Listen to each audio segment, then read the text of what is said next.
السلام علیکم دوستو آج کی اس ویڈیو میں ہم آپ کو ماہ رمضان میں پیش آنے والے اہم واقعات سے آگاہ کریں گے۔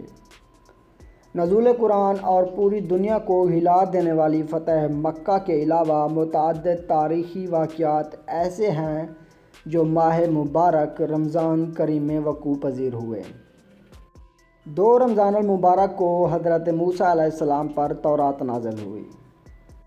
10 رمضان المبارک کو ام المومنین حضرت ختیجہ کی وفات ہوئی۔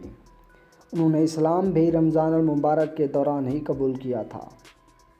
12 رمضان المبارک کو مقدس انجیل حضرت عیسیٰ علیہ السلام پر نازل ہوئی۔ 15 رمضان المبارک کو نبی کریم صلی اللہ علیہ وآلہ وسلم کے نواسے حضرت حسن رضی اللہ تعالیٰ عنہ کی ولادت ہوئی۔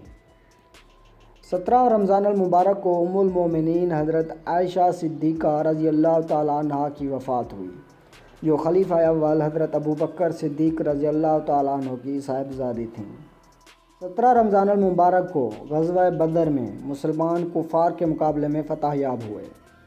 یہ اسلامی تاریخ کا فیصلہ کن لمحہ تھا جب 313 مسلمانوں پر مشتمل لشکر اپنے سے کہیں زیادہ تعداد اور بہتر مسلح کفار کے لشکر کو شکست فاش دی۔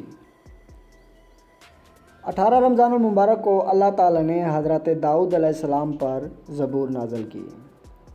19 رمضان المبارک کو شقی القلب عبد الرحمن ابن ملجم نے خلیفہ راشد حضرت علی رضی اللہ تعالیٰ عنہ ابن ابی طالب کے سر پر تلوار سے وار کیا، جس کے زخم سے 2 دن بعد 21 رمضان المبارک کو ان کی شہادت ہوئی۔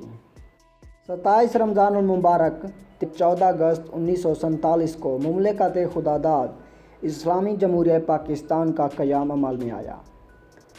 یہ رمضان ہی کا مہینہ تھا جب عظیم اسلامی فاتح طارق بن زیاد نے قرطبہ اور غرناطہ کو فتح کیا اور ہسپانوی لشکروں کو شکست دی۔ رمضان المبارک ہی میں فرانس کے میدانوں میں عبد الرحمن العقیقی اور چارلس مارٹل کی فوجوں کے درمیان جنگ ہوئی، جس میں کئی مسلمان فوجی شہید ہوئے۔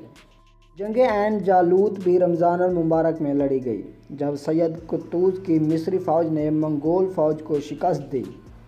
یہ پہلی جنگ تھی جس میں منگولوں کو شکست کا سامنا کرنا پڑا اور حتمی طور پر ان کی پیش قدمی کا خاتمہ ہو گیا۔ جی دوستو، آج کی ہماری یہ ویڈیو بس یہیں تک تھی۔ اگر آپ کو ہماری یہ ویڈیو پسند آئی ہے تو اسے لائک کریں، کامنٹس کریں اور ہمارے چینل کو بھی سبسکرائب کر دیں۔ شکریہ۔